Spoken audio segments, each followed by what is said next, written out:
வணக்கம் நண்பர்களே, இது உங்கள் தாரணி டிஎன்பிஎஸ்சி.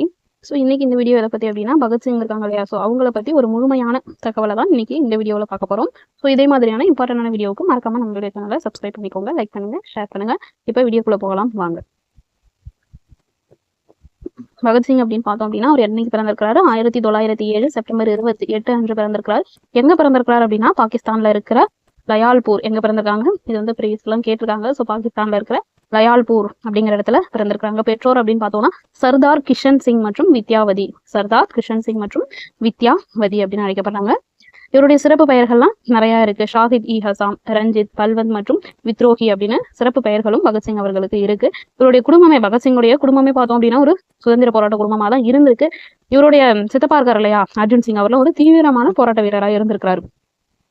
1919 ஜாலியன் வாலாபாக் நடந்திருக்கு இல்லையா, அப்போதே அவருடைய வயது பார்த்தோம் அப்படின்னா 12 தான் இருந்திருக்கும். ஸோ ஆரம்ப காலத்துல என்ன பண்ணிருப்பாங்க அப்படின்னா, காந்தியோடைய ஒத்துழையாமை இயக்கத்துல வந்து ஆதரிச்சிருப்பாரு. ஆனா சௌரி சௌரா சம்பவத்துக்கு அடுத்து என்ன ஆயிருக்கும் அப்படின்னா, 1922 நடந்திருக்கும் இல்லையா சௌரி சௌரா சம்பவம். ஸோ அதன் காரணமா ஒத்துழைமை இயக்கம் வந்து நிறுத்திருப்பாங்க. ஸோ நிறுத்தினதுனால இவர் என்ன பண்ணிருப்பாரு, ஆயுதம் ஏந்தி புரட்சிகர செயல்கள்ல ஈடுபட தொடங்கியிருப்பாரு.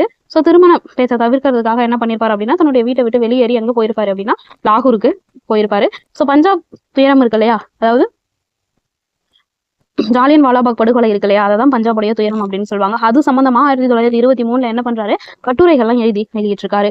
1924 கான்பூர்ல என்ன பண்ணிருக்காரு அப்படின்னா, சந்திரநாத் சன்யாலால தொடங்கப்பட்ட இந்துஸ்தான் குடியரசு ராணுவ அமைப்புல வந்து இப்பதான் சேர்றாங்க. 26 நவ்ஜன் பாரத் சபா அப்படிங்கிற இளைஞர்களுக்கான ஒரு அமைப்பையும் ஆரம்பிக்கிறாரு. பகத்சிங் கீர்த்தி பகத்சிங் கீர்த்தி வீர் அர்ஜுன் அப்படிங்கிற பத்திரிகையெல்லாம் என்ன பண்ணிருக்காரு, ஆசிரியரா பணியாற்றிருக்காரு. 1928 சந்திரசேகர் ஆசாத், சுக்குதேவ் இவங்களோட எல்லாம் இணைந்து என்ன பண்றாரு அப்படின்னா, இந்துஸ்தான் சோசியலிஸ்ட் குடியரசு கழகம் அப்படின்னு சொல்லிட்டு அந்த ஹெச்ஆரோடைய பேரை மாத்திருக்காங்க. என்ன மாத்திருக்காங்க, இந்துஸ்தான் சோசியலிஸ்ட் குடியரசு கழகம் அப்படின்னு மாத்திருக்காங்க. அதாவது இந்துஸ்தான் குடியரசு அமைப்புன்னு இருந்திருக்கும் இல்லையா, அதான் இந்துஸ்தான் சோசியலிஸ்ட் அப்படிங்கறத ஜாயின் பண்ணிருப்பாங்க. ஓகேவா. இந்த அமைப்பு எங்க ஸ்டார்ட் பண்ணிருப்பாங்க அப்படின்னா, டெல்லியில இருக்கிற ஃபெரோஷா கோட்லா அப்படிங்கிற மைதானத்துலதான் அதிகாரப்பூர்வமா இந்த அமைப்பை வந்து நிறுவிருப்பாங்க. இன்குலாப் ஜிந்தாபாத், அதாவது புரட்சி ஓங்குக அப்படிங்கிறது இவருடைய முக்கியமான ஒரு முழக்கமா இருந்திருக்கும். பகத்சிங் அப்படின்னு பார்க்கும்போது தீவிர சோசியலிஸ்ட் கருத்தை வந்து கொண்டு வந்திருப்பாரு. இவர் வந்து காரல் மார்க்ஸ், லெனின் இவங்களுடைய சித்தாந்தங்களால ஈர்க்கப்பட்டிருப்பாரு. இவர் ஜாதி மற்றும் மத வேறுபாடுகளை தீவிரமா எதிர்த்திருப்பாரு. ஏன் அப்படின்னா, சீக்கியரா பிறந்த போதிலும் இவர் என்ன பண்ணிருப்பாரு அப்படின்னா, நார்த்தீகரா தன்னை அறிவிச்சிருப்பாரு. ஓகேவா. அடுத்து 1928 என்ன ஆயிருக்கும், சைமன் குழு எதிர்ப்பு போராட்டம். சோ அதுல தடியடிப்பட்ட லாலா லஜபதி ராய் என்ன பண்ணிருப்பாரு அப்படின்னா, அதன் பிறகு கொஞ்சம் காலம் கழிச்சு மரணம் அடைஞ்சிருப்பாரு. சோ உயிரிழந்தாரு இல்லையா. சோ இதற்கு பழி வாங்குறதுக்காக என்ன பண்ணிருப்பாங்க அப்படின்னா, பகத்சிங், சுக்குதேவ், ராஜகுரு இவங்கெல்லாம் என்ன பண்ணுவாங்க, பழி வாங்குறதுக்கு ஒரு திட்டம் தீட்டுவாங்க. ஓகேவா. சோ அதுல என்ன பண்ணுவாங்க அப்படின்னா, ஒரு துப்பாக்கி சூடு நடத்துவாங்க. அதுல ஜேபி செராண்டஸ் இருக்காரு இல்லையா, சோ அவர் 1928 டிசம்பர் 17 கொண்டிருப்பாங்க. இதுதான் லாகூர் சதி வழக்கு அப்படின்னு சொல்லுவாங்க. ஓகேவா. இது லாகூர், இன்னும் இது கூட லாகூர் சதி வழக்குனா அதுல இன்னும் 2-3 வழக்குகள் இருக்கு. சோ இந்த செராண்டஸ் கூட அதுல ஒரு பகுதியா கருதப்படுது. அதாவது ஜேம்ஸ் காட் அவர் தான் வந்து அந்த தடியடி நடத்த ஆணை உத்தரவு கொடுத்திருப்பாங்க. ஆனா அவருக்கு பதில் ஜேபி செராண்டஸை இவங்க வந்து கொண்டுட்டு இருப்பாங்க. ஓகேவா. இந்த சம்பவத்துக்கு அடுத்து என்ன பண்ணிருப்பாரு, பகத்சிங்னா தன்னுடைய முடி தாடியெல்லாம் நீக்கிட்டு மாறுவேட அணிஞ்சு அங்க இருந்து தப்பிச்சிருப்பாரு. சோ லாலா லஜபதி ராயோட மரணத்திற்கு திட்டமிட்ட ஜேம்ஸ் ஸ்காட், ஆனா யார் கொண்டுட்டா, அதான் சொன்னா இல்லையா, சோ மாறுதலா ஸ்காட்டுக்கு பதிலா சரண்டஸை கொண்டிருப்பாங்க.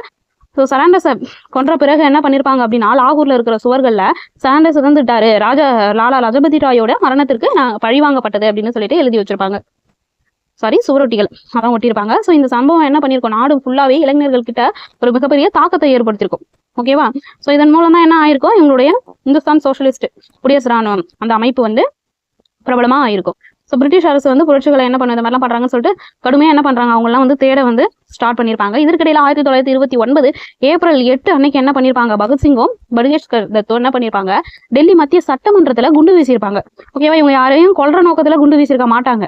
ஓகேவா. மக்கள் நடமாட்டம் இல்லாத இடத்துல தான் குண்டு வீசிருப்பாங்க. எதற்காக அப்படின்னா, அவங்க எல்லாம் பயன்படுத்துறதுக்காக தான். ஸோ செவிடர்களை கேட்க வைப்பதே, அதாவது ஆங்கிலேயர்களை சொல்றாங்க, செவிடர்களை கேட்க வைப்பதே இந்த குண்டு வெடிப்போடைய நோக்கம். யாருக்கும் எந்த ஆபத்தும் இல்லாம தான் என்ன பண்ணிருப்பாங்க, குண்டு வீசிருப்பாங்க.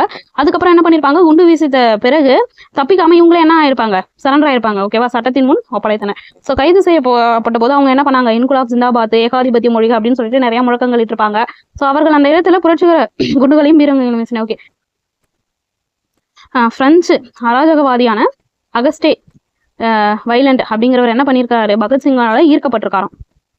ஓகேவா. சோ இந்த வழக்கு விசாரணையில என்ன பண்றாங்க அப்படின்னா, பகத்சிங்க்கு முதல்ல ஆயுள் தண்டனை தான் கொடுக்குறாங்க. ஆனா அந்த சரண்டஸ் கொலை வழக்கு இல்லையா, சோ இதையும் இது கூட சேர்த்து என்ன பண்ணிருவாங்க அப்படின்னா, அதை மரண தண்டனையா மாத்திருவாங்க. சோ நீதிமன்றத்தை அவர்கள் தங்கள் கொள்கைகளை பரப்புவதற்கும் மேடையா பயன்படுத்திக்கிட்டாங்க. ஸோ லாகூர் சிறையில அரசியல் கைதிகள் அந்தஸ்து கோரி என்ன பண்ணியிருக்காங்க, இப்போ சிறையில் அடைக்கப்பட்டாங்க, மரண தண்டனை கொடுத்துட்டாங்க.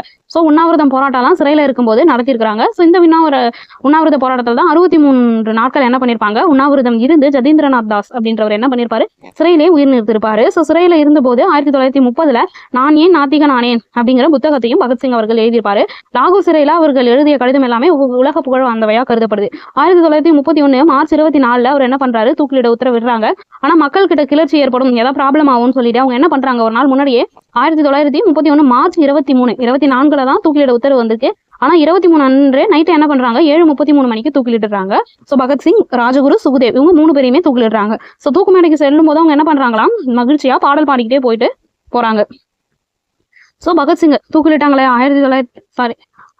மார்ச் 23.